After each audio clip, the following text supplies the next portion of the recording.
BlogTalk Radio.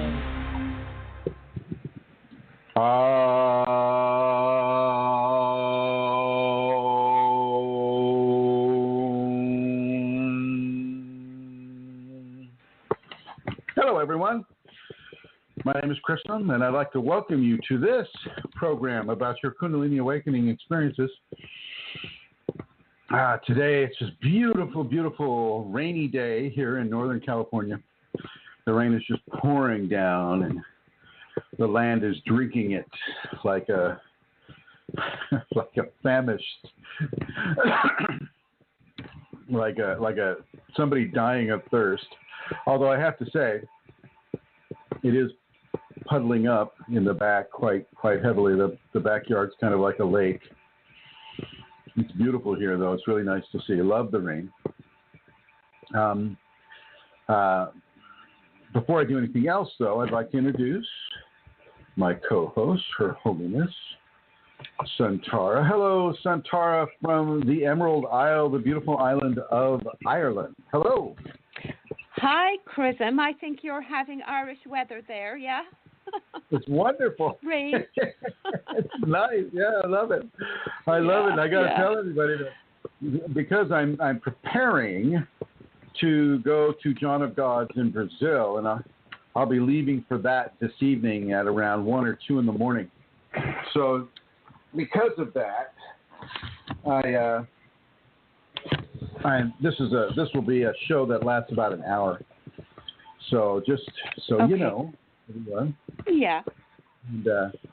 And speaking of that, speaking of going down to John of God's, a few questions have come up on some of the groups.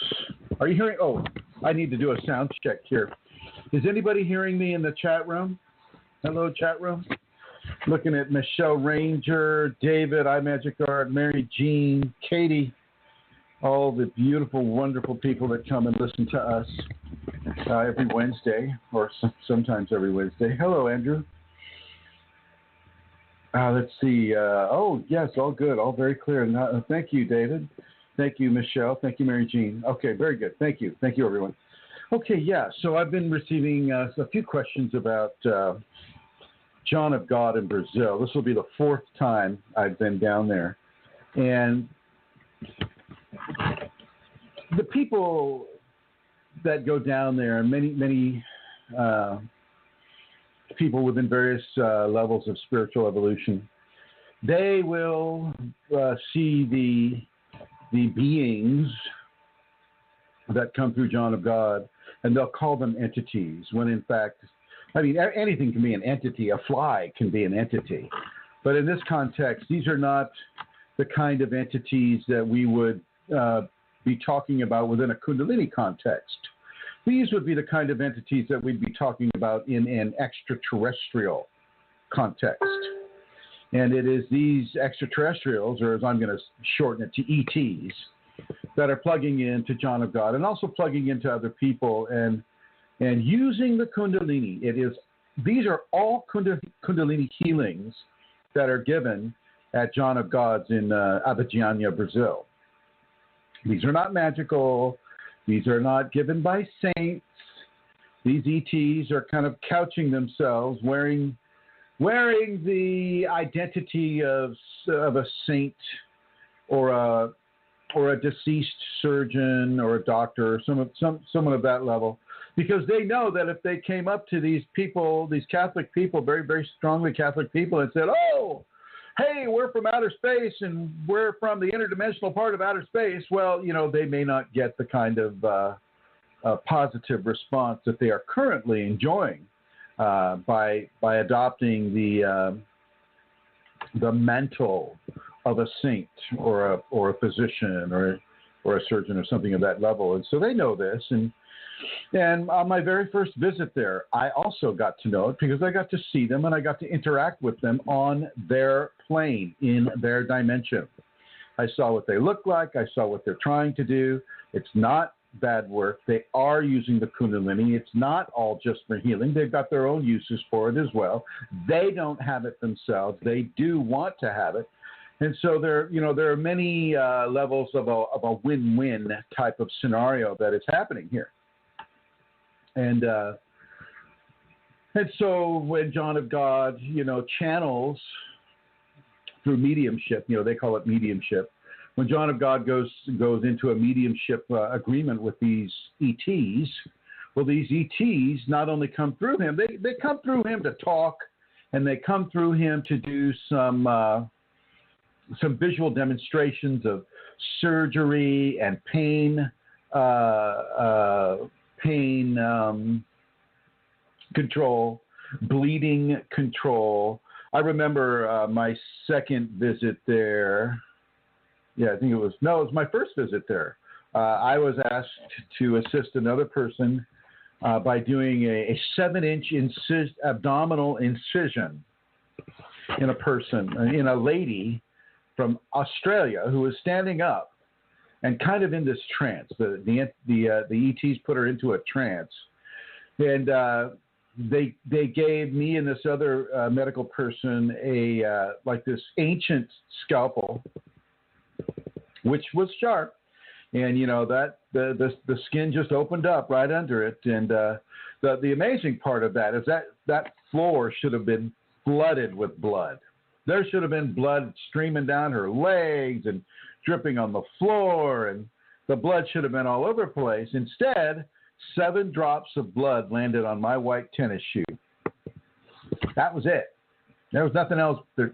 John of God came over there and he reached his hand, his unwashed, non-sterile hand, and shoved it up into the wound, into the incision, and fiddled around in her intestinal areas with that. And one of the, because I kind of said, hey, that's kind of like not the way we do it in the North. And one of the translators says, oh, no, it's perfectly safe. He said, I would have the same thing done to me, and you could throw dirt in it, and it wouldn't infect. And I did follow up, and she evidently did well.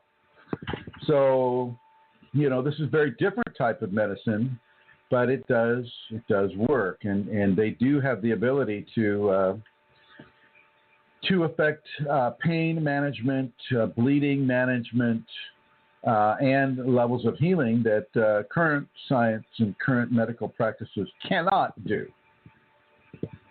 And I had it done on me as well, and they were very effective. The healing took about 20 seconds, lasted 7 years. For me, it was a temporary healing, giving me time to find the financial resources to take care of it myself, and that was made clear to me. But it sure was effective, I've got to say. Anyway, what happened to you when you were down there, Santara? I met Santara down there on my 3rd visit to the Casa, and she went down there, and she was deathly afraid of meeting the ETs, and she made up some sort of excuse about, I just want to finish my process, blah, blah, blah. just kidding. Well, there are ETs there, and it's quite amazing, really, that when you go down there, you become so aware of them in a tactile way and in other ways as well. For me, the one that I became aware of was, what was his name? Ignatius, the guy that was the soldier, and then he was the Jesuit. Saint Ignatius of Loyola. Yes. I think. Well, that's right. Thank you. I couldn't recall. That's the one that I had most experience with myself. And isn't it true, Chrism, that they just come through John of God one at a time? Am I right? I am right, haven't I? Oh, that's good. Yeah, I'm glad you mentioned that, because I guess I got a little off track on what I was saying. Yeah, they'll come through John of God one at a time, but there are many of them, and they will come maybe 3 to 4 on each person that shows up. And we're talking sometimes thousands of people show up for healings there, not only from Brazil, but from Australia, from Europe, from the United States, from Asia, Africa. People come from all over the world to receive healings that nobody else can do. And one of the reasons why I'm going down there is Vincent, a gentleman who has been on this program a few times, who has had such severe entity interaction, and the Kundalini has desired it not to be solved through Kundalini that we're doing here. And during one of the Trinity healing sessions, Vincent was given the word John of God, to go to John of God, and so a kind of pilgrimage is having to be made by Vincent to go down and to spend money and to spend time and to put in, dial in some effort, dial in some strong desire to get this type of thing corrected. And he has already gone up at this time. He's already gone up in front of, to John of God while he's in, and they say in entity, but I like to say in ET. So while he's in ET, he's already seen John of God with the ET coming through him, and the entity or ET said that it could help him. So I'll be joining him on Friday. It's going to take me about 1,000 years to fly down there, and so on Friday I'll be there. I'll be there on Friday. I'll be leaving for the airport tonight at 1 or 2 o'clock in the morning Pacific Standard Time, and so it's just going to be a really long thing. I have to ask you, where's your layover? Is it in Brazil, or are you flying directly? I have like 3-hour layovers in New York. I'm flying from San Francisco to New York, and then New York to Sao Paulo, which is like a 16-hour flight, and then from Sao Paulo to Brasilia, which is an 1.5-hour flight, and then Brasilia to Abidjan, which is like a 2.5-hour drive. Yeah. Oh Lord, yeah. It's a long one, isn't it? Oh my Chrism, God. there's a question actually that I've gathered, and it's in Let's relation to John of God. Will I ask you it? Sure. Go ahead. Yeah. So it says, if John of God is not Kundalini active or aware, I'm wondering why you are going to be with John of God for the entity extraction. Interesting that ETs are involved, though I have no direct experience with ETs except via a friend who has been going through quite a difficult time with them, according to her report. So she's wondering that question. Why are you going? Well, let me answer that. John of God was born with a very special mediumship gift, one of which did not serve him well in his early life. He was constantly beaten up by other people, and he lived a fairly difficult, hurtful, painful life during his childhood, during his teenage years and early 20s. I met his brother one time. One of the times I was down there, I met his brother and I had lunch with him, and looked just like him too. By the way, I was really shocked at the resemblance. And the very next time I went over, this is the second time I went down. The very next time I saw John of God, I had a private. I was having a lot of private communication with him after he'd be finished with doing his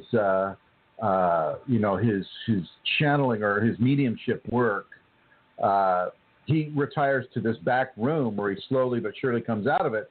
Well, I'd go back there while he's still partially in ET, and I asked the ET people some questions through him, and I said, "Hey, I met your brother.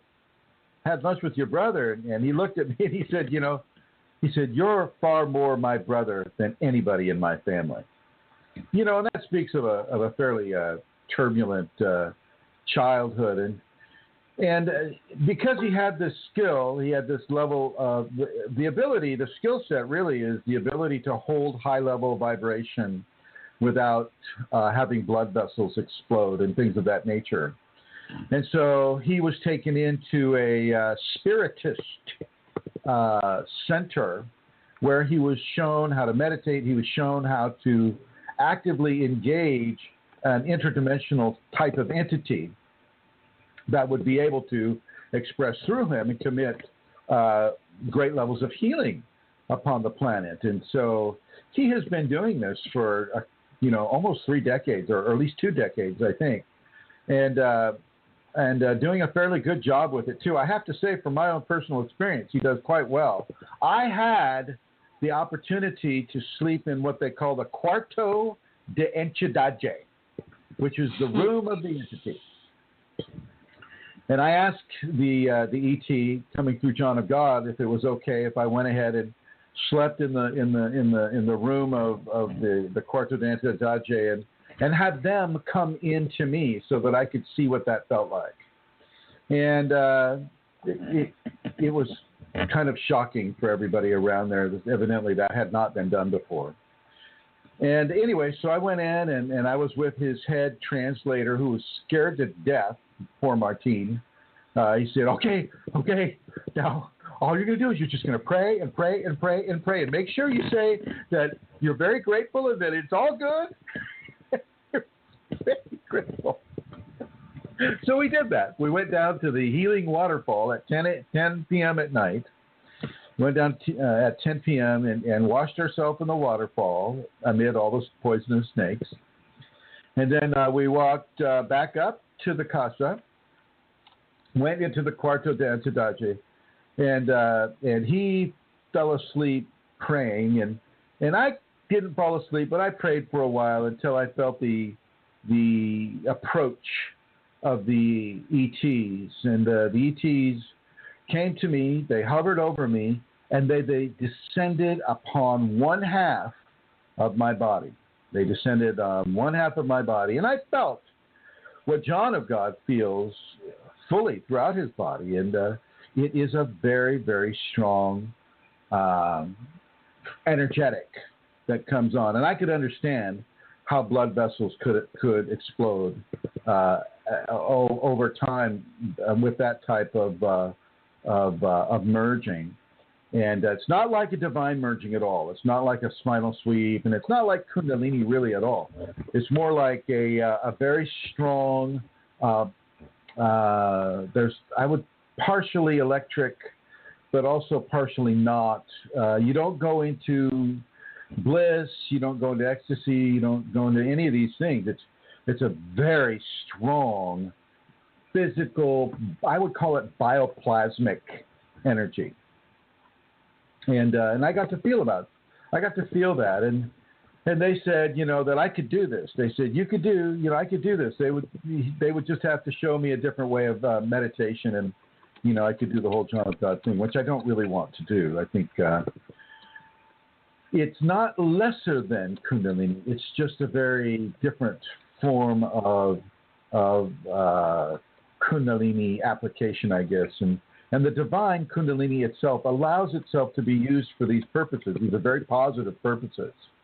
And so John of God does not have the Kundalini, but he does have this mediumship skill that it allows these interdimensional ETs to come through and to connect with an individual. They can put their hands inside you. You'll actually feel their hands going into your organs and massaging your organs and things of that nature. I've had that a couple of times now.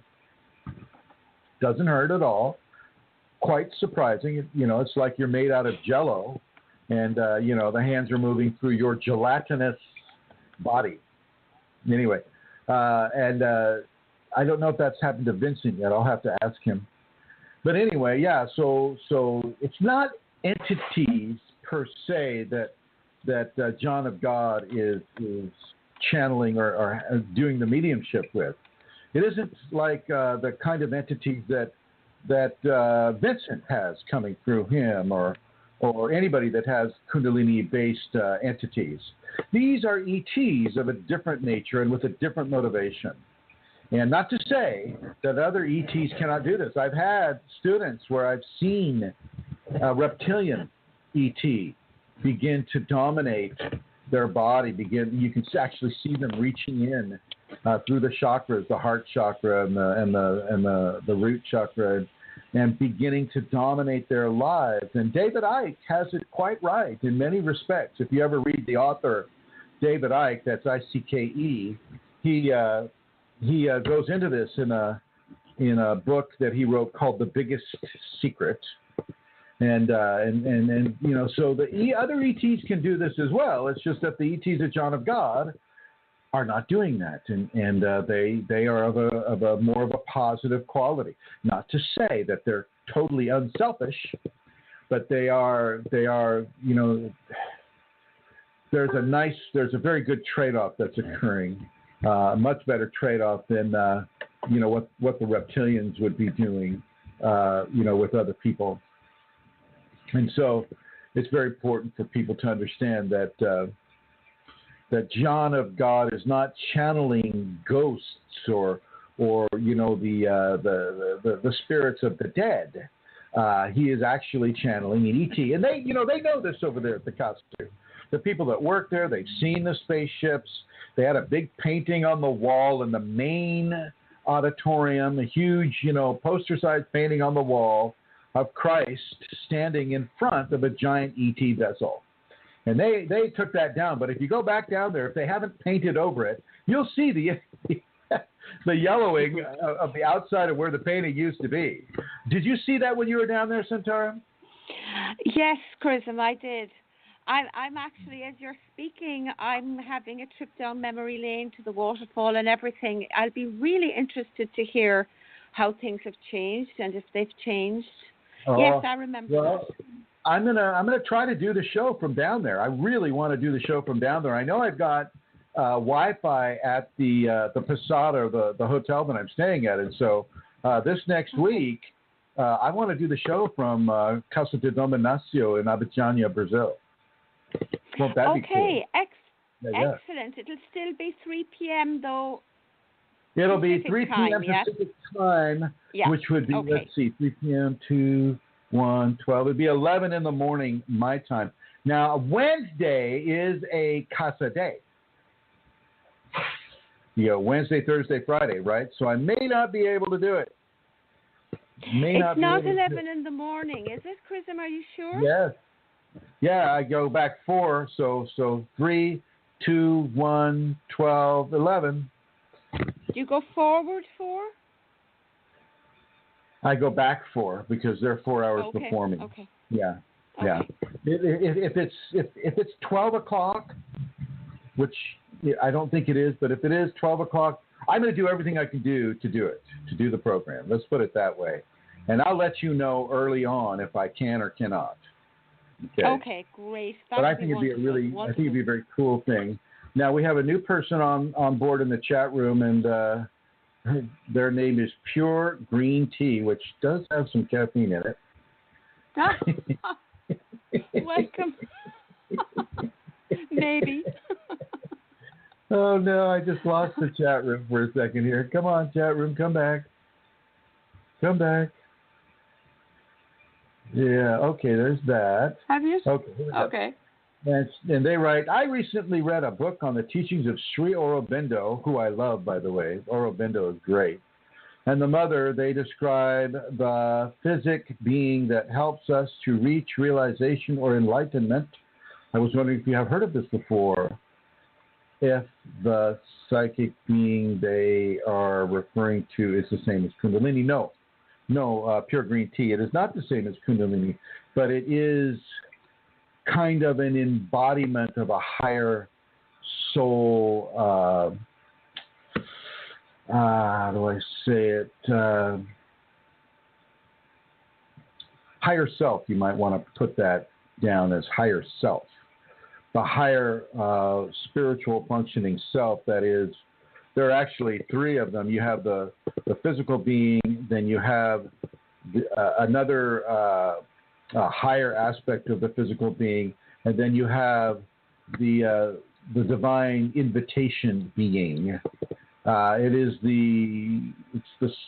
the divinity that Kundalini represents, not a psychic being or a physical being. The Kundalini is what those beings help you clear yourself for Kundalini, for the divine embodiment. And when you have the divine embodiment, those other 2, part of your personal trinity, are the ones that can really help you begin to process that divine understanding, that divine light. And so thank you for the question, Pure Green Tea. That's a very good question. Excellent. First time I've had that question. Let's see, going back to Amelia here.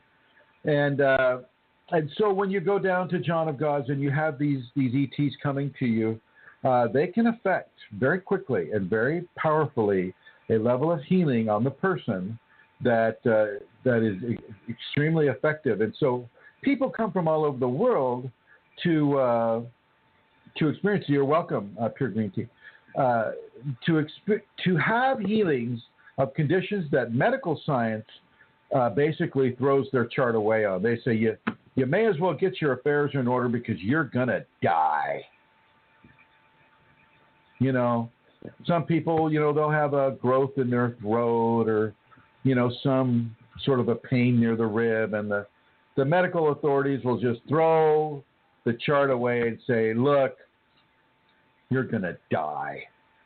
You may as well just face it, give up on yourself. Time to pray to Jesus. Right, Amelia? Get your affairs in order is the cliche, Get your affairs in order. That's right. And some of them are just saying, well, forget that. What do you mean? Forget that. I'm going to go down here to John of Gods. And they actually walk away healed. Not all of them.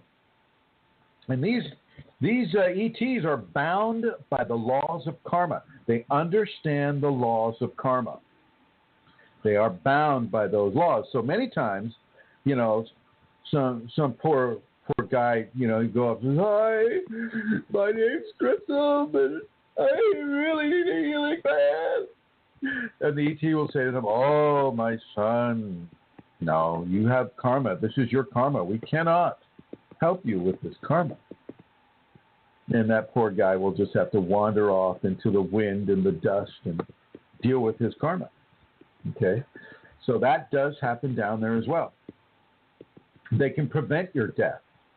One person was told, hey, he was a pilot, and they told him, do not fly an airplane on this date at this time.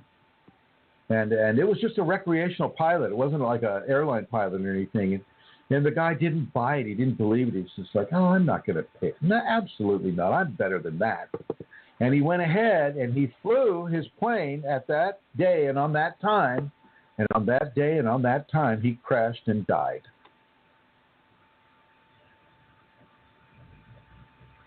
So they do have the ability to kind of chart the patterns of probability.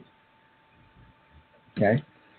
So that's why when I'm talking about John of God, and I haven't talked really about the whole positive ET thing, I've been told this by other people as well that, well, you're not talking about the positive ETs, and there are indeed positive ETs that are out there.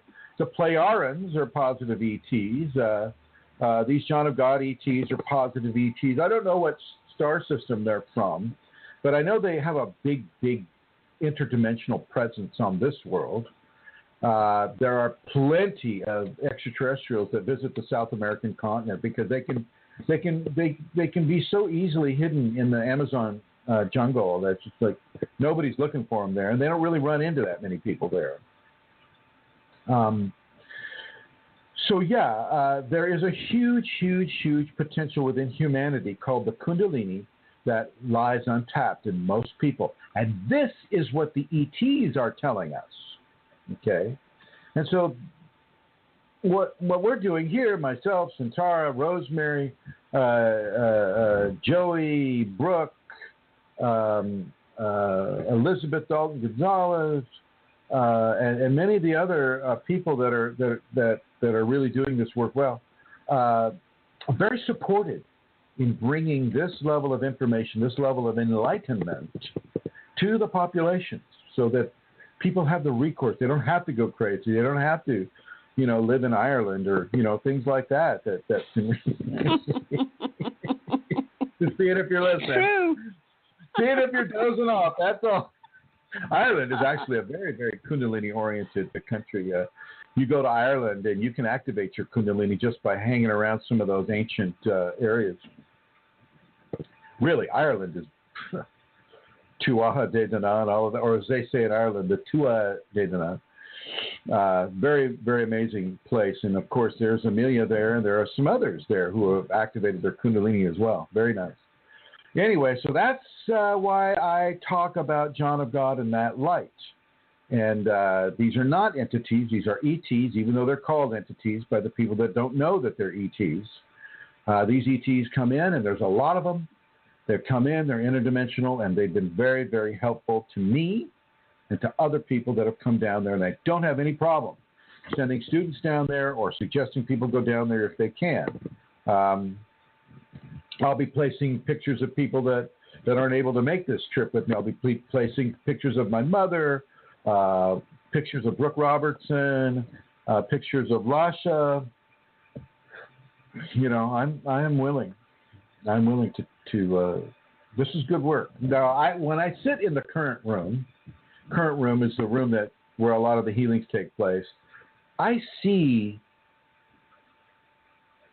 the interdimensionals harvesting the Kundalini. I see how it's done. And, you know, great circular wheels rolling down past the people, collecting their energy, transporting it into this great ball of light at the top of a very, very long, very huge energetic enclosure, and then disseminating that into the healings that are being given. So yeah, it's a positive place, and they can deal. I've seen them deal with entities. While I was down there, a guy from Africa had black magic-based entities inflicted upon him, the son of a chief, and that son of the chief came over to Abidjania, and one night the entities wreaked havoc on one of the local hotels and scared the heck out of everybody there. The ETs the very next morning apologized for overlooking that, and so they're not infallible. They're not infallible, but they apologized for overlooking it, and they took those entities, and you never heard from those entities again. And so Vincent is down there with his possession that he's had since he was 8 or 9 years old.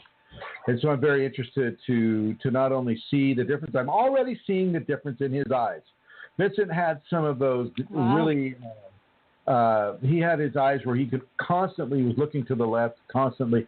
Even when he's looking straight at you, his eyes were forcibly being taken to the left. And so you could never really get a straight-on vision from him, a straight-on viewing from him. And now he's giving you straight-on viewing. So that's very great. Yeah. Yeah, it's very cool, and they've already said that they can help him, and I trust them. Like I say, this will be my 4th time down there. If you ever make it down there, anybody that's listening to this show, make sure that you don't chicken out at the last moment. Do the work. Trust. If you don't trust them, trust me. If you don't trust me, trust Amelia. If you don't trust Amelia, trust Vincent. It's already working for him. Okay. Not to say that he won't have to do more, come down there more times, but I think he's going to be well along a healing path. And so anybody that has these problems, it would be very worthwhile going down there. So next question, my dear. And there are protocols, some very strict protocols, actually, that one is supposed to... No sex at all. Yes. For 40 to 50 days afterwards. Yeah. Okay. Yep. And there's other things as well, but anyway. You got to take organic passion flower capsules 3 times a day. You can't have fertilized eggs. You can't have hard liquor, or they want you to stay away from the hot spices, the hard liquor, the Irish ales. They want you to stay away from. That was a joke, Amelia. I know. Sorry. I was going to say something, but I bit my. I'm sorry. I apologize. No, please don't. It's fine. Somebody has a question. Area code 201 seems to have a question. Is that right? On the phone? Yeah. You see that question mark? Oh, yes. He said he would. I'll hover. We'll just All go right, for here we it, go. okay? Here we go. Hello, caller. You're with Chrism and Kundalini Conversation. How may I help you? Hi, I have a question about entities. I wasn't really listening to everything because I was moving around. How are you able to really determine if it's an entity and it wasn't just like your imagination?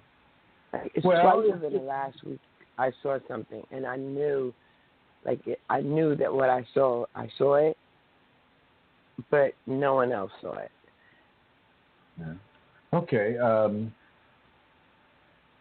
That sounds kind of like a ghost-like entity. Was it a ghost, do you think?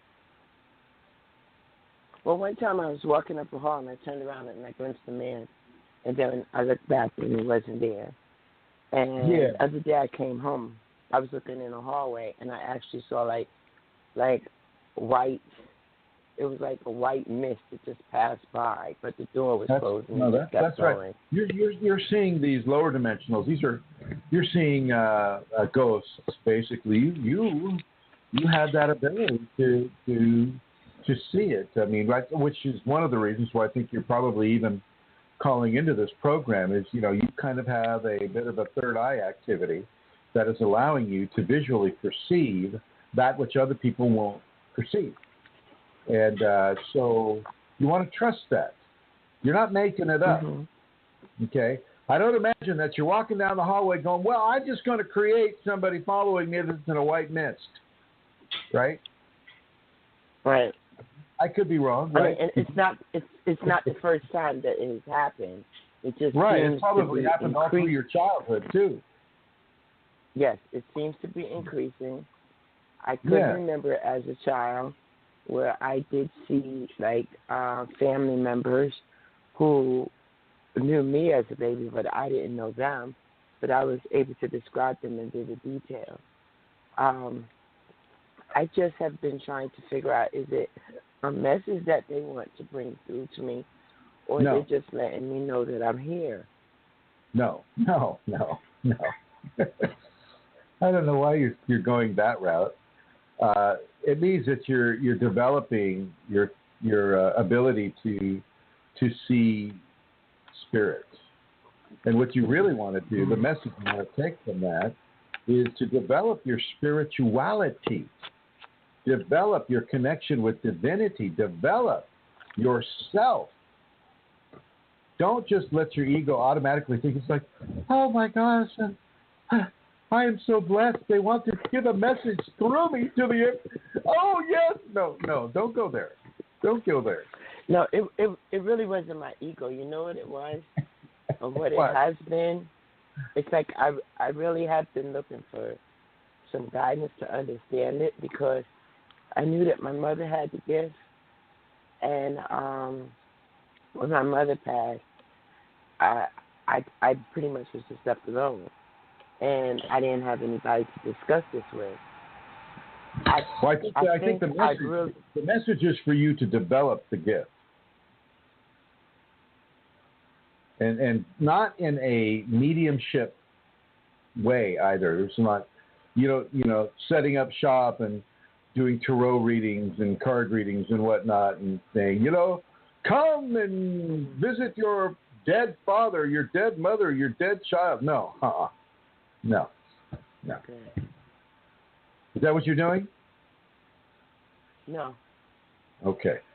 No, this is for you to develop your spirituality and to allow the development of your spirituality to enhance the skill set that you've been given through this life expression, and not to allow it to build your ego or to think that somebody's trying to say something to you. And even if they were, what would make you think it's the truth?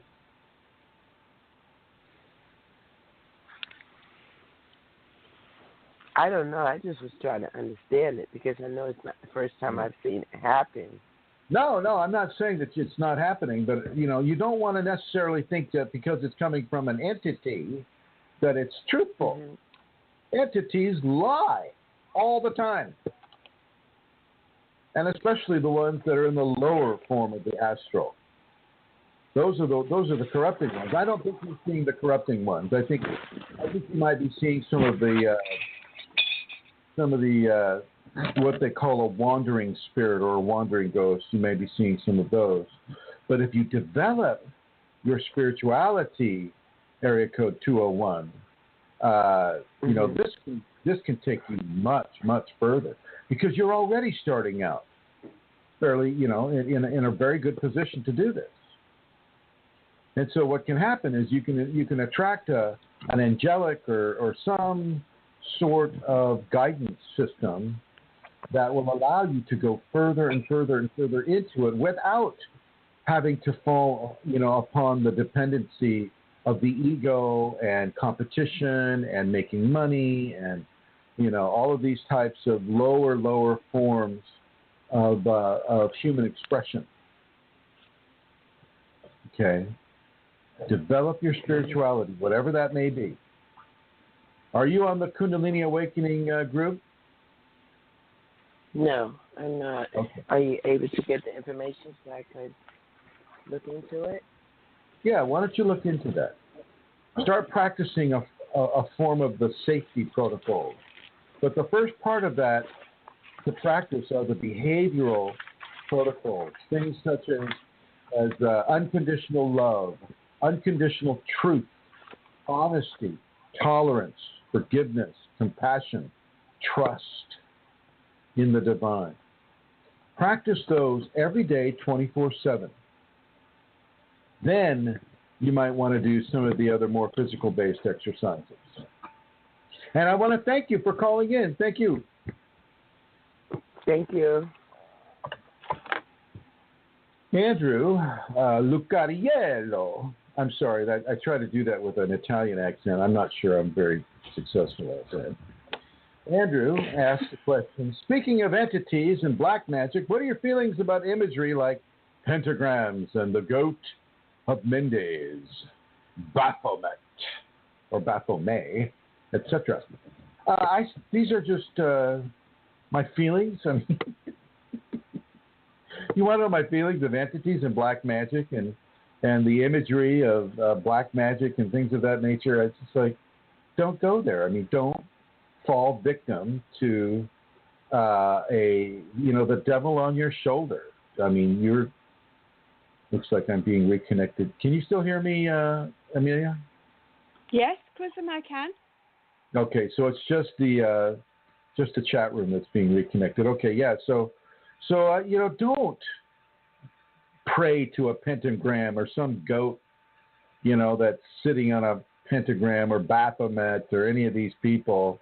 The people, Andrew, that are enjoying this stuff like a joke are inviting, they're inviting problems into their life. I mean, I think if they're looking at that stuff as a joke, they've got way too much time on their hands. They need to start doing something maybe a lot more positive with their life. And yeah, I know a lot of the heavy metal fans and rockers, they're doing the devil sign, with the two, which is really a heart chakra. They don't know that. Yeah, they get into that. The gothic people that are doing this and and so on and so forth. It's a death cult type of mentality, and that's the last thing you want to do. I remember in my early awakening area, I looked at the Baphomet, Goat of Mendes, and it's just a full-on entity attack from that. And you don't need it. It's not going to help you. It's going to hurt you. It's going to slow you down by using fear and negative attraction and hurtful, painful type of programming will slow you down. It'll really, really begin to affect you in those ways. It'll invite you towards things like Bondage, BDSM. What does BDSM stand for again? Amelia, I'm asking you because I think you know.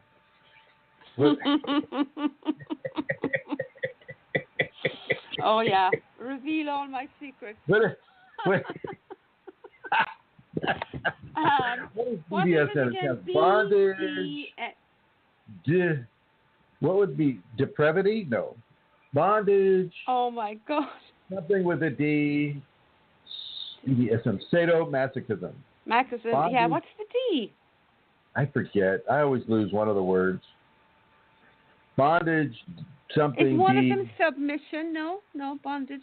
No, that would be Let's see. sadomasochism, I think.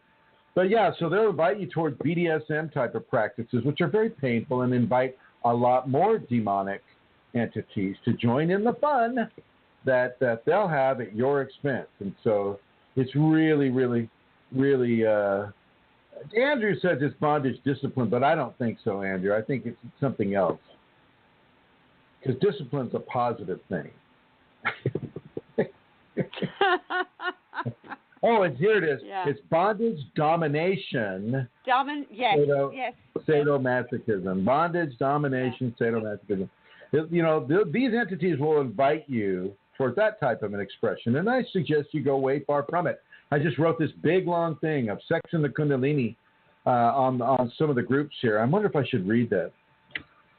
But I wrote this thing, and during sexual type of BDSM type of experiences, you attract a lot of the demonics that will come to take advantage and try to really, really, really corrupt you. And the sexual drive is a very strong drive within the individual, and it deals with Kundalini, and that's a very, very easy trigger for corruption from an individual. So there you have it. There you have it. And I know that everybody needed to hear this, right? Well, that article or that teaching that you gave with regard to sex and the Kundalini, that's a wonderful teaching, Chrism. And there was some questions came up about it. Well, I think we're triggered, not so much about it, but I think they came from reading that. So will I ask those first? They came privately to me. Go ahead. Okay. Go ahead. The first one is, what role does orgasm have in Kundalini awakening for women and men? The role of orgasm is a very, very, very significant taste of divine blending. Over. That was short and sweet. Okay. Really, right. I mean, how do you expect on? I guess I could expand on that.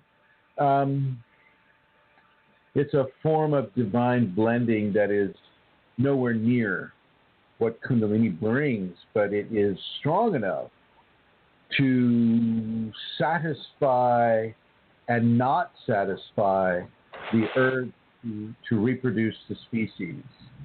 It's a very, very powerful, continuous inducement towards, of course, reproduction, having children, but also towards the divine pleasure capacity. When you have an orgasm, you really, if you have a good orgasm, you're taken, beyond the body and beyond the normal sensual, sensory-based levels of pleasure. You're taken far beyond that, and this is why people want to have them so much. It's because it feels so good, and this is partly due to the divine nature that the reproduction of the species has.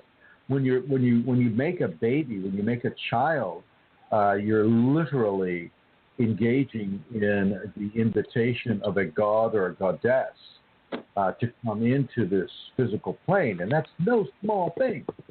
And so you should really look at your children in that way. These are,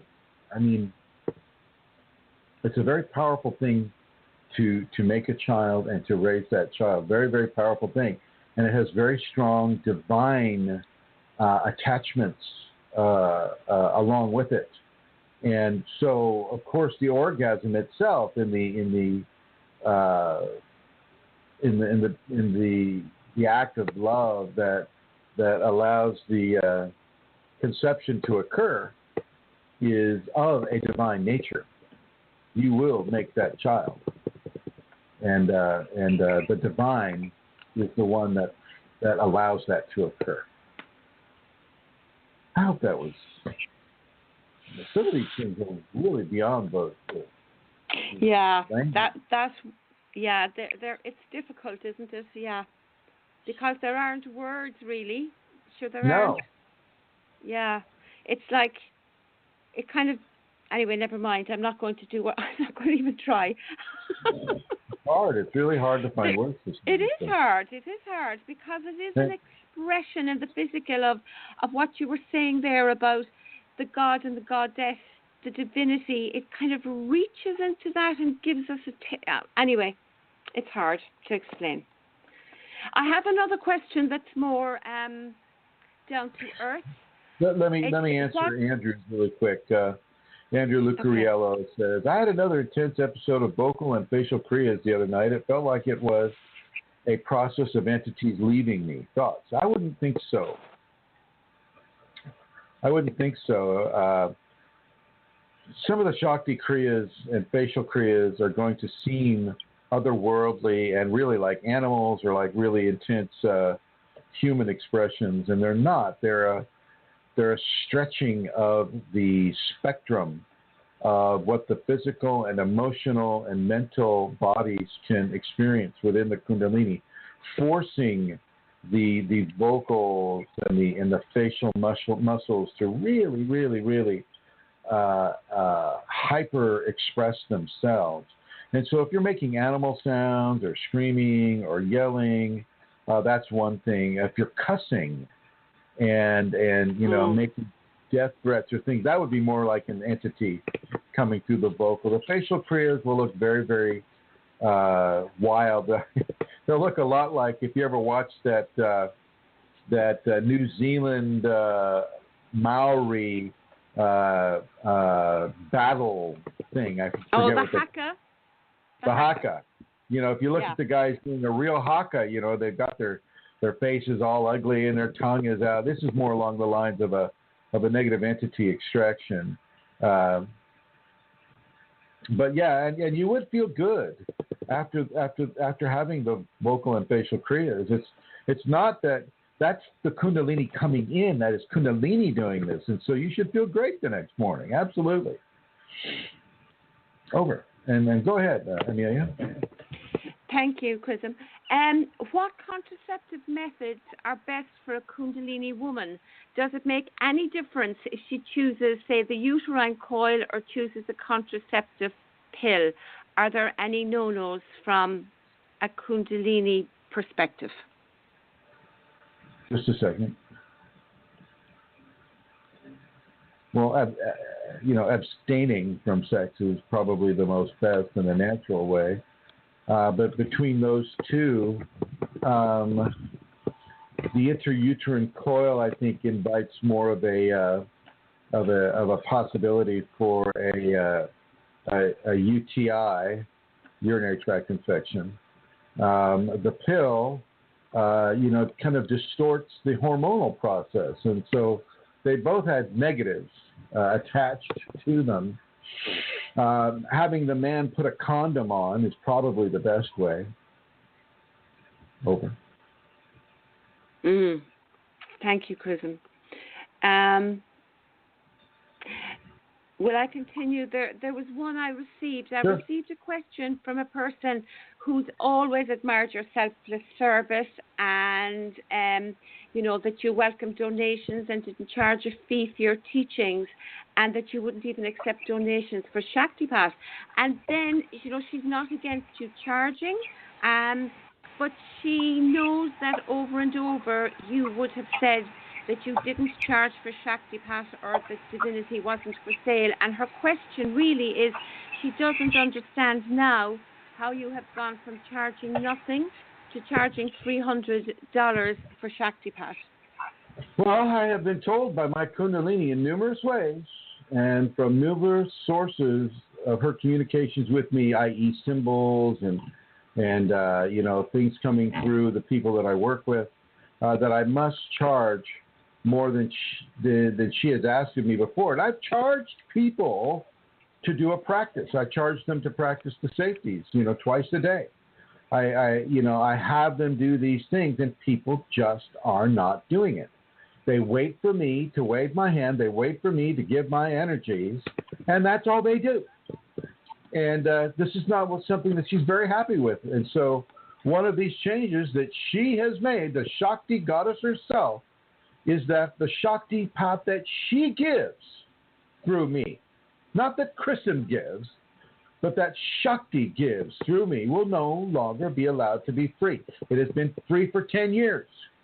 It has been free. And people have taken advantage of that. And not everybody has, taken advantage of it in a negative way, but many people have. And so for 10 years it was free, but now she wants those who wish to have it to be required to give of a value for it. She's requiring you to, give some of your material attachment, something that is important to you. Important enough to you to compel you to do the practice. If it's not valuable to you, then it's not worth lifting a finger to do it. And this is in response to our statutory laziness as a culture. Not talking to specific individuals here at all. The easier it is to get, the less respect a person has for it sometimes. So she is commanding a price for her gift. She will no longer allow this to be free. Just as one must dedicate their life to this process, so must you now dedicate some of your material wealth to it as well. And yes, this does not go against the previous exhortations of divinity not being for sale. It is still not. Your entrance into it, your golden ticket, will now require more effort and more of a priority and importance from the individual. Now she will have your material wealth of $300 per participant, in addition to the scatter fields, which aren't being charged for, and the twice daily practice of the safeties, which are not being charged for. Divinity is not for sale, but divinity can inflict a charge upon its gift of itself into you. And, we had it free for 10 years. For 10 years. 4 times a year. Now, the teachings are the things that I should be able to charge for. The teachings, taking the time of my day, all day. And in many cases, I'm going, 18 hours a day into this because, when India is waking up is when I'm starting, when it would be time to go to sleep. And so I'm staying awake for India, I'm staying awake for China, I'm staying awake for Germany, for people in different time periods. I'm putting stuff up there. And I could charge for that. That's something I could charge for. Just lately, she allowed me to charge for Skype sessions. I'd never charged for those before either. I have given and given and given. And she, the Shakti, he, the Shiva, have given and given and given. And now they want you to start giving. Because they know it's not important unless you do. What do you think of that, huh? Wonderful. Thank you, Chrism. Thank you. Yeah. Yeah. Yep. Oh, wait a minute. Brent Diaz. Brent says, Diaz. Hi, Chrism. Since we're on the topic of Shaktipat, can you speak about the different ways that Shaktipat can be given and how a Kundalini awakened person learns to allow Shaktipat to be given through them? It's the Shakti that does that with you, Brent. The Shakti comes to you and basically lets you know that this is going to occur. And then gives you, like she just dropped in protocols for me. Dropped it in. So what I would do, if this is something that you want to do, I would go deep and deep and deep into the safeties and into meditation and into devotion. For the divine to express through you a strong level of devotion and a strong level of downloads of wisdom and divine understandings need to come through you. And you need to give that as a service to people. You've got to give. And you've got to surrender completely, totally, irrevocably, without any remorse. Total, complete honesty. Okay. Go ahead, Santara. Well, I just want to alert you now, Chrism, that the hour has come. I see it. We're 4 o'clock. Finish them off. Oh, well, okay, I'll read the next one and then we'll decide, okay. The next one has actually just been posted recently on the group and it says, I would like to ask Chrism whether hearing other people's thoughts or reading their mind is normal when you develop Kundalini, like picking up deep vibes in nonverbal communication. Yeah, that's normal. That's part of the Siddhic skill.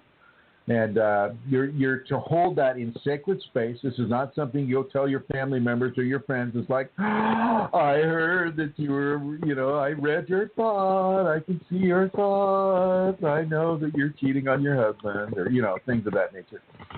You want to hold it in sacred space. Severely sacred space. You don't mention it. You don't use it against them. You don't use it for them. You are grateful to the divine for beginning your Siddhic skill process within your Kundalini equation. It's a very sacred thing to be able to have telepathy, not something that you want to abuse or amuse yourself with either. Over. It's a bit like what you were saying earlier, isn't it, Chrism? When telepathy comes, we're almost conditioned to think, we've got to do stuff with that, the same as mediumship, when we begin to see. That happens, doesn't it, with people? Yeah, people play with their telepathy like they play with a Ouija board. Yeah, but to actually hold it in sacred space, I mean, that's something that needs to be said really strongly, isn't it? Yes. It's so important. Yeah. And it's the same with the other Siddhic skills, too, not just telepathy. Let's say you're able to have telekinesis or levitation or things of that nature. You don't go around saying, I can levitate, everybody, hello. Waving your hands like the queen going through a parade. Yes, yes, yes, I can levitate, hello, hello. No, you don't do that. This is self-aggrandizement. This is a great way to lose that Siddhic skill. Okay, thanks. Will I read another one? Read one more, and then we'll have to call it a day, ladies and gentlemen. I apologize, but I got to get ready for this Brazil thing. Okay, let me pick one. I close my eyes. Okay, how important? It's about sex again. How important is abstinence in awakening our Kundalini? Is there any good reason why monks and saints have abstained from sex as they search for God or enlightenment or their self? Yeah, there's great reason. From a male standpoint, the sacred fluid, the sperm and the semen are not taken out of the body, but it's allowed to have the divine begin to motivate and move that liquid energy within them to be, and that goes for the women as well.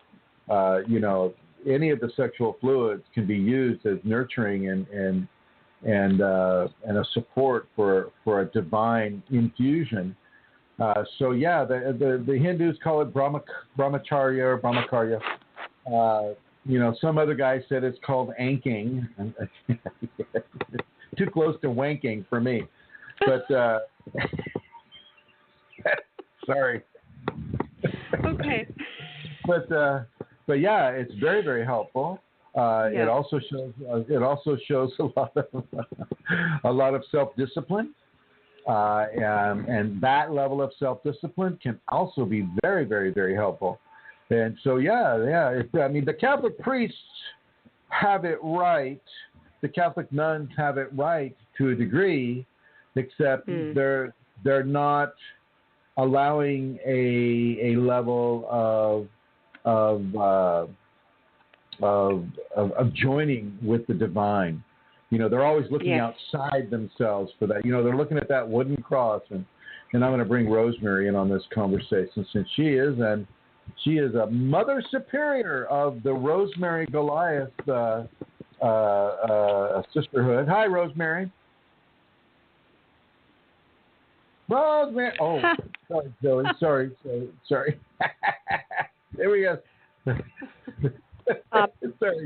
Sorry, Joey. Go ahead, Rosemary. Yeah, thank you. I was thinking of what I have now is what I was desiring then and what they do, but it is that looking within. It was the whatever not ancient, but early Christian view of that we're not good, and you depend on Jesus the to make original you good. sin, right? The original sin, where somebody decided to turn the act of birth and the act of making a baby into a sin. Yay. Yes. And so there's nowhere to go, but in your mind you want to imitate and you want to be like them. And that was helpful, but very few people could really have that connection within themselves and find Jesus in there like that. And the whole time that they weren't able to see that in themselves, that Kundalini was laying dormant at the base of their spine, just waiting. Yep. Waiting. Yep. Waiting. Yeah. Lasha would like to say hello to everybody, so she's here. You might be able to hear the purr. That's right. Here she is, playing with my hand. Oh. Yeah, nice sweetheart. The act of celibacy can be a very positive thing, but it's not required by Kundalini. You see, once the Kundalini is up, well, that's a different deal. Once it's up, she can turn your libido into a volcano. You cannot help but to have sex. She will force you to have sex. You see? And yet the people that are practicing celibacy in all the different cultures think, oh, my God, it's wrong. It's wrong. I shouldn't be doing it. Oh, my God. Oh, my God. There it goes. You can't begin to judge divinity once you have it along the same levels of self-judgment that you have when you're trying to come in to the divine expression. Once the divine expression is within you and changing you, well, you have to change the way you're looking at life and the way you're looking at your practices, because the divine expression has its own practices in store for you. But even, Chrism, when people are searching for Kundalini and they're being celibate, very often it's like it's such a deprivation to them. It's not used, that energy, or we'll say that it isn't used towards or being given to the Kundalini or the divine. It's seen as something they're depriving themselves of, I think, a lot of the time. It was that way in the Catholic Church anyway. Also, they get twisted by entities, too, like a lot of the priests or nuns will get twisted by having more priests than nuns, I must say, but they get twisted by having these amazing sexual thoughts that they're not allowed to act on, and so the entities come in there and begin to twist them up and to torment them with them and to corrupt them, and then you start having them, having sex with little kids and things of that nature. And they're not the only ones. It's not all the Catholic priests, Anybody. Oh, I know. Yeah, it's anybody that is, those BDSM people can get twisted up that way as well. Yeah. I need to say to you that Excuse me, Rosemary, what do you think? Well, what I was saying, it all makes sense of what you just said, and when that confusion of what to do with that energy, sexual energy, anybody could get diverted from what they're intending. But when I thought about it, it wasn't until I left the community in search of deeper spirituality, and it was some time before I was led, like I was in the summer of 11, to come to the seminar, and the basic truth that I could recognize, not as strongly as I have now, because it really takes a while to really own and develop that relationship within you. And I am very strong with people in my language, not offensive, but when just recently being at a meeting with people, and how many people in different modalities, they give their life to helping people, but it's outside them. Joey and I were at a meeting, and we're the two, and knowing that everything people are looking for is within them. It is the gift within us.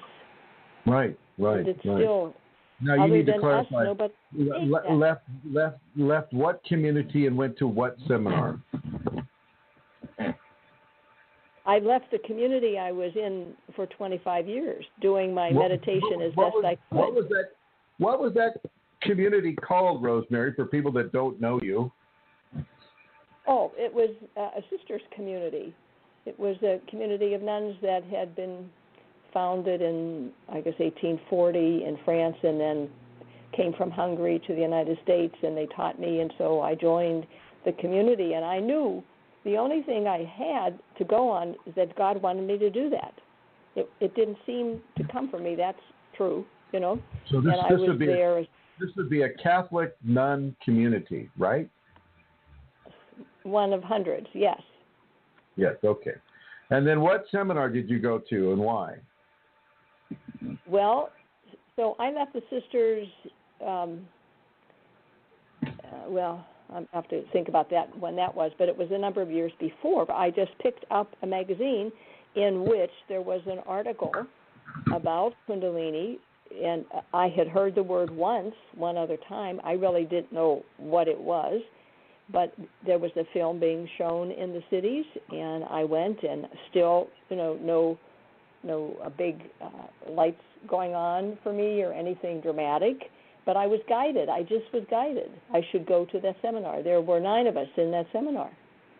And my second good decision was staying connected with you, so that I've had what I searched for in the sisters community was a real spiritual director. But it never really had the impact that you have had on my life in guiding me and with the safeties. And it's all there, too, written in other places, but when you don't have it as the source within you, it's something to do, it's something to master, and your ego is the one. And for all those years, nobody pointed that out to me like you do, Chrism. I worked really hard, but didn't get anywhere really in where I am. But the seminar, and what I stayed connected with you and received your teaching, and then what happened is that it would have been 13, 2 years later, I really saw that in that awakening process, when the divine rushes up our spine, that it leaves gifts behind. And the intention of the divine is that we bring those to the divine creation, and they're present here in our world as God intended in making the world, was to express itself like everything we all do expresses us. And when I got that, and I said, oh my goodness, we're not doing too well here in these Twin Cities, back and do another seminar. And that was 13. You had said yes, you were here in 14. And so we're still 3 of us particularly working on it, but others too here, that ongoingly that people get this information and hear it in a community and stay connected to others. And the community is very helpful. Thank you, Rosemary. Thank you very much. Yes, indeed. Yes. Go ahead. Chrism, could we take a question from David from the groups before you finish? Yes, of course. I'm putting him through now. Hi, David. You're on to Chrism. Hello. Hello, David. Hi. Hey, Chrism. How's it going? How are you? Good. All right. I just had a question I noticed on the forum about speaking in tongues, and I was wondering what your thoughts were about a Christ-centered person speaking in tongues as far as worship towards the Christ through worship to Christ, worship to the divine through Jesus. And I'm just wondering your thoughts about that, as far as like Pentecostal, how they baptize in the Holy Spirit and so forth, and if that makes sense.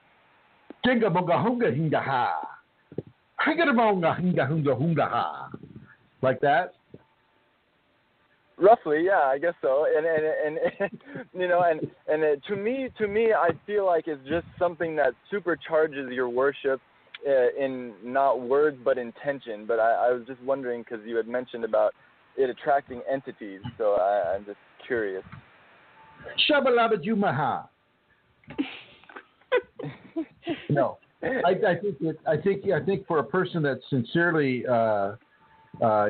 investing themselves in the grace of the Christ, I feel that they're investing themselves really, truthfully, in the grace of the Kunalini. And likewise, I agree. Yeah, a person can have vocal kriyas that are not shaped within the vowel structures that we're familiar with. And this is often, I think, the case, for a person that has the Kundalini. For other people, like I've listened to these ministers, from Alabama or Louisiana or somewhere, and they're going, Jinga Hunga Hamba Hey. And it's just like, I could do that. And, sure. And have a cup of coffee right afterwards. It's not anything real. It's an actual fraud. Okay. And it's easy to speak gibberish. Listen to a 2-year-old. Okay. But for a person who is as yourself, I feel that from you. A person like yourself is Christ-centered and is really, really forming footsteps that are walking in the footsteps of the Christ. Well, then it is a Kundalini that is coming to that individual, whether they call it that or not. They can call it the fire of Christ. They can call it the Holy Spirit. They can call it the very, very many different Shekinah, from the Jewish. If you're walking and talking the wisdom of the Christ, then you can indeed be given specific sounds through vocal kriyas that will resonate,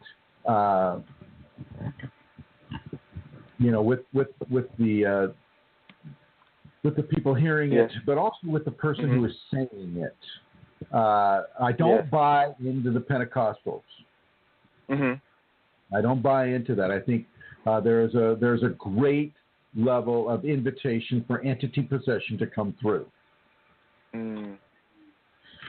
These people are, and yet at the same time, these people are, some of the Pentecostals are dancing with snakes, putting snakes around them, rattlesnakes, copperheads, all of these snakes. And, the Kundalini is a serpent, many times. Of course, you don't see him dancing with black widows. You don't see him dancing with Peruvian jumping spiders, one of the most toxic spiders on this world. You don't see him dancing with tarantulas. Okay, you see him dancing with serpents because that's kind of that's a very common symbol of the Kundalini, but it's also a common symbol within Christianity as Satan, the great Satan, the devil.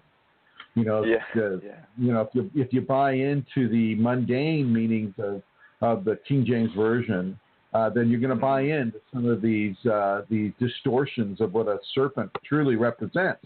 If you're able to discern the higher Kundalini meanings of the King James Version, well, then you'll understand that the serpent is the rod, and the rod is your spine. Yes. Okay. But most, by far, 99.75% of the people that practice Christianity and pay attention to the King James Version will not get those understandings unless the divine gives it to them. Sure. Yeah, I agree. Some sincere, some not. Yeah. I feel the sincerity in you, though, David, and I feel that you have the ability to truly walk in the footsteps of Christ, and I would really, truly continue to suggest that you do so. Thank you. You're welcome. I appreciate your advice and just taking the time. I know it's over an hour, so I appreciate it very much. I lost a bet. I owe Brooks money already. It's hard to constrain your time when you're talking about the divine, to God. It's just you talk forever, I guess. Yeah. Well, Mary Jean, I need to know what you mean by all those pluses. Are those crosses? She's on the chat room there. I don't know if they're crosses or what. But it's a good question, David, and thank you. Thank you for calling in. Yeah, thank you. Thank you very much. All right. There you go. Into the listening mode you go, and Mary Jean says LOL. She says, perhaps. Well, Chrism, I think you need to go. I do. I got to go, everybody. You do. But I'm really going to try to have the show from Abidjan. I'll be there Friday. Chrism. Yeah. I checked it for you, and 3 p.m. Pacific Standard Time is 9 p.m. It's the other way you go with the 6 hours. What? Yeah, They're yeah.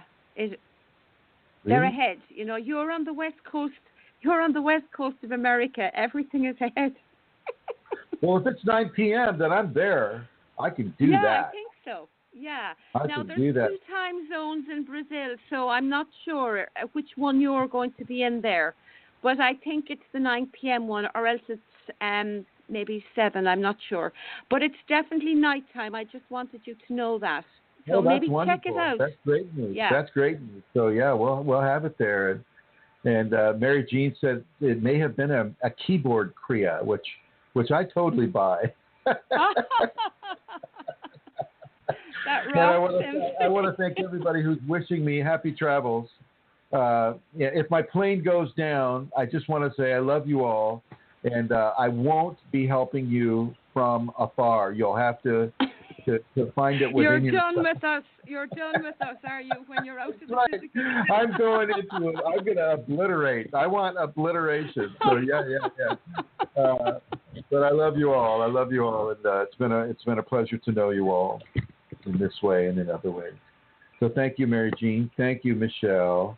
And thank you, Brent and Andrew and everybody who's asked questions here. Thank you, Katie. And we have Miss Star Booker just joined us, but it's just about the time for me to leave, Miss Star Booker. So, and Pure Green Tea, thank you for joining us on this program. And I'll encourage everybody to look at some of the past shows that we've done and see how you feel about that. Rosemary, thank you for coming on the program. David Grandstaff, thank you for coming on the program. And greetings to you as well, Ms. Starbooker. Santara, as always, it is a joy. And area code 201, thank you for calling in and asking those excellent questions. And any last words, Amelia Santara of the Green Emerald Isle, Ireland? No, Chrism of the West and delicious California. I hope you have a wonderful trip. Bon voyage. And I'm really looking forward to next week. And hopefully the show will be from Abidjan. Pronounce it for me, Brazil. What's the name of the little town? Abidjan. Thank you. So see you then. Now, I'm a little concerned now because, I can't take my laptops with me. I have to take my iPhone, and I can take my iPad. And I know I've done the show on the iPhone before, so we'll see if we can do it on the iPhone again. Okay, we'll do our best, and you'll do your best. You always do, Chrism. So if it can be done, you'll do it. I hope so. I just want to say, spread the word around. I'd like us to have a good audience for the John of God scenario. I think that would be very interesting, because those entities, even though they're listening right now, because they know I'm coming, they'll be down there in force, and let's give them a nice meeting. That's an interesting perspective, Chrism. I hadn't thought of that, actually. You're right. Yeah. Oh, okay. I would do that. Spread the word. Let's just say it'll be a juicy 2 hours. Okay. Will do. Okay. Thank you for joining in, and I'll end the show like I started, as always. Here we go.